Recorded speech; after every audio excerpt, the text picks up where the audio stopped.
郁金香王国的豪华套房来了，吃了哟！还可以，还可以啊！有只卫生间点个，这个卫生间居然老高级的，豪华招待所 ，AJ 主营第一要天耶！现在是在后来的第2日天早浪向5点42，伊准备赶头班车吃早饭，6点钟。哎，侬个眉毛还有只高真低的。哎，侬画的是吧？哎，你得了上海缝衣服才几千块，我是得了苏州缝的立体的眉毛，699要缝不啦？你到苏州来，我带侬去缝，再请侬吃面。我看。身材好啊，就是脚短了一眼哦。那身材有来纠结啥长短啊？那也空啊。我现在开始讲苏州，我不能再讲上海话，这洋泾浜嘞。再浪向6点钟也不赶紧进去吃饭噻，我还收得急，一道来碰上一个比我还要急，还是后来算呢，不吃白不吃，这白菜拿过来，就是还打啥高头冻得不得了，等在里向哎呦没整，甚至个脑粉也拍烫。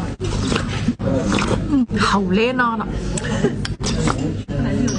从苏州平江路逛到上海南京路，现在乘坐飞机逛到阿姆斯特丹，后来名义上的首都海岸。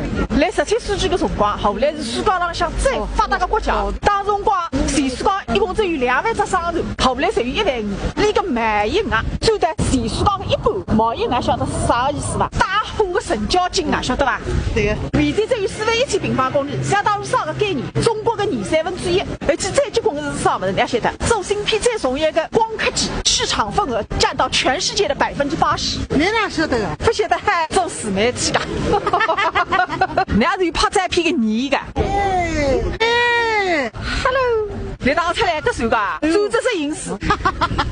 后来个天还蛮蓝的，空气还蛮新鲜的，地上还蛮龌龊的，侪是香烟屁股。走了一搭三个走了垃圾桶里向。